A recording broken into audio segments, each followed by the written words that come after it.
ሪሰርች ምንድነው የሚያሳየው?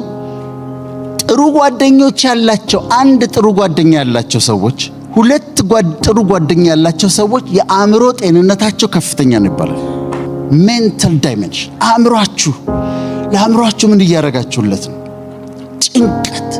ጭንቀት፣ ሐሳብ፣ ስትረስ፣ ስለ ልጆች መጨነቅ፣ ስለ ኑሮ መጨነቅ፣ አገር ቤት ስላሉ ወገኖች መጨነቅ፣ ስለ ዘመድ መጨነቅ።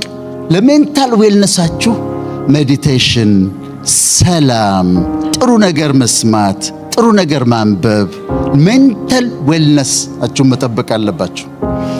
ይሄኛው 3 ፓውንድ ነው የኔ ጭንቅላት ውስጥ ያለው ብሬን። ማይንድ ግን ክብደት የለውም፣ መልክ የለውም፣ የቱ ጋር እንዳለ አታውቁም፣ ግን ይረበሻል። ሲመጣና ሲጫናችሁ ስትረስ፣ ጭንቀት ሲበዛባችሁ ቴል ዩርሰልፍ አላስተናግድህም። እኔ ጋር ይመጣ አላስተናግድህም፣ አልቀበልህም። እዚህ ዓለም ላይ ፈጣሪ ፐርፌክት ነው። ይሄ የተፈጠረው ነገር ግን ፐርፌክት አይደለም። ይሄኛውን ሳስተካክለው ይሄን ሳስተካክለው ያኛው ይበላሻል፣ ያኛውን ሳስተካክለው ያኛው ይበላሻል። አይሞላም። ትሰራላችሁ፣ ገንዘብ ታገኛላችሁ። ከዛስ you spend it።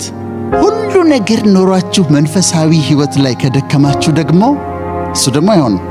በየሃይማኖታችሁ መጸለይ፣ ማመስገን፣ 4 አይነት ጸሎት አለ። በጥፋትም ያለ ጥፋትም እስር ቤት ሆነው አንድ ቀን ወጥቼ ንጹህ አየር ተንፍሼ በእግሬ ሄጄ እያሉ የሚመኙ በጣም ብዙ ሰዎች አሉ። እናንተ ነፃ ናችሁ። ራሳችሁን ፊዚካሊ፣ ሜንታሊ፣ ኢሞሽናሊ፣ ሶሻሊ፣ ፋይናንሻሊ፣ ኦኩፔሽናሊ፣ ስፒሪቹዋሊ፣ ሞራሊ ጠብቁና እንዳማረብን እናርጅ።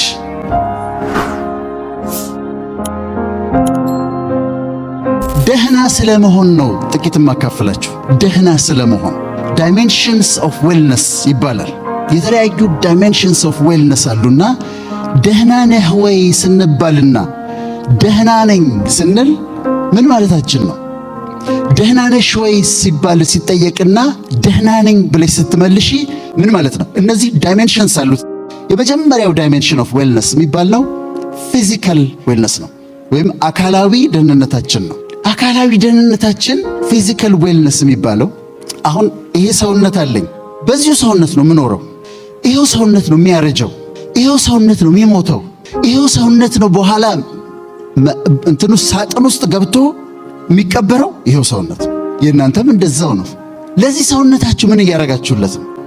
ምን ያህል እየተንከባከባችሁት ነው? አይለወጥም። ሌላ አዲስ ሥጋ አይሰጠንም እግዚአብሔር። ይሄው ነው በቃ የሚያረጀው፣ ይሄው ነው የሚሞተው። እና የፊዚካል ዌልነሳችሁ ምን እያደረጋችሁ? ምን ልል የፈለኩት ይሄ በኋላ እንዳያስቸግረን። አሁን እድሜያችሁ ገና ስለሆነ ብዙዎቻችሁ ምንም ላይሰማችሁ ይችላል። ካልተንከባከባችሁት ግን ፊዚካሊ ሰውነታችሁን ካልተንከባከባችሁት ዓመታቶች በተቆጠሩ ቁጥር አጥንታችን እየሳሳ ህመም እየመጣ ብዙ ችግር ውስጥ እንገባለን። ፊዚካል ዌልነስ ይባላል። ምንድነው የምትበሉት? ዋሽንግተን ዲሲ አካባቢ አንድ ወዳጅ ያለና ቁርስ ጥሬ ስጋ ይበላል። ቁርስ ለአእምሮ ጥሬ ስጋ ማብላት አንድ ነገር ነው። በሳምንት 4 ጊዜ 5 ጊዜ ጥሬ ስጋ መብላት ትራይግሊሰራይዱ፣ ኮሌስትሮሉ፣ በኋላ የልብ ኮሮነሪ አርተሪ ዲዚዝ ይባላል፣ ልብን የሚዘጋ ምንድነው እየበላችሁ? መጋገባችሁ እንዴት ነው? ቻሌንጅ ላደርጋችሁ ነው ዛሬ። ቫይታሚን ትወስዳላችሁ ወይ? እኔ ቫይታሚን ወስዳለሁ። ቫይታሚን ኤ፣ ቫይታሚን ቢ1፣ ቫይታሚን ቢ2፣ ቫይታሚን ቢ6፣ ቫይታሚን ቢ12፣ ቫይታሚን ሲ፣ ቫይታሚን ዲ፣ ቫይታሚን ኢ፣ አይረን፣ ፎሌት፣ ዚንክ፣ ማግኒዚየም፣ ማንገኔዝ ያለበት አንድ ታብሌት በቀን ወስዳለሁ። ለምንድን ነው የምወስደው? ከሚነራል ነው የተሰራሁት። ሰውነት ይፈልጋል። ቫይታሚን ለሜታቦሊዝም ያስፈልጋል። አንድ ጊዜ ወዳጆቼን ጠየቋቸውና በጣም ሀብታሞች ናቸው። ቫይታሚን ተወስዳላችሁ ወይ አልኳቸው። ለምንድን ነው የምወስደው? እኔ እኮ ጤነኛ ነኝ አሉ። ሰፕሊመንት አንወስድም፣ ሚነራል አንወስድም፣ ቫይታሚን አንወስድም፣ ዳይታችንን አናስተካክልም፣ ወይታችንን ለቁመታችን አናስተካክልም። ስለዚህ ግን ማድረግ ያለብን ምንድነው? ፊዚካል ዌልነስ መጠበቅ አለባችሁ። ፊዚካሊ ፊት መሆን አለ። አሁን እኔ እድሜና የምመስለው አንድ አይደለም ማለት ከእድሜ በጣም ነው ማንሰው የምመስለው። ለምን? ሌላ አካል ስለማይሰጠኝ በጣም በጥንቃቄ እንከባከበዋለሁ። እናንተም እንደዚህ እንድታረጉ ነው። ሁለተኛው ዳይሜንሽን ሜንታል ዳይሜንሽን የሚባለው ሜንታል ዳይሜንሽን ለአእምሯችሁ ምን እያደረጋችሁለት ነው?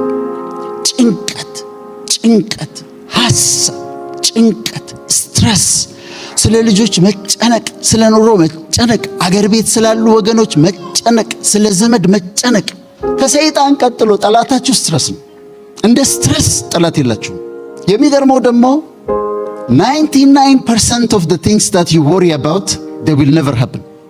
ልጄን፣ እናቴን፣ ቤተሰቤን፣ እስራኤል እንደዚህ ሆኑ ማሰብ፣ መጨነቅ፣ ስትረስ ኮርቲሶል የሚባል ሆርሞንን ይጨምራል። ኮርቲሶል የሚባል ሆርሞን ሲጨምር ኮርቲሶሉ ሃይፐርቴንሽን፣ ዲያቤቲስ ሜሊተስ፣ ኮሮናሪ አርተሪ፣ የልብ በሽታ፣ የደም ብዛት፣ የስኳር ኢቭን የተለያዩ በሽታዎችን ያመጣል።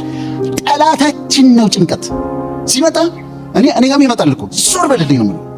ዞር በል ማሰብ። ልጅ እንደዚህ ብትወድ፣ ልጆች እንዲህ ቢሆንስ፣ ስትረስ እንደዚህ ቢሆንስ፣ ኑሮ እንደዚህ ቢሆንስ፣ ያኛው እንደዚህ ቢሆንስ። ስትረስ ነው እና ግን ጠላት ነው። ለሜንታል ዌልነሳችሁ ሜዲቴሽን፣ ሰላም፣ ጥሩ ነገር መስማት፣ ጥሩ ነገር ማንበብ፣ ሜንታል ዌልነሳችሁ መጠበቅ አለባችሁ።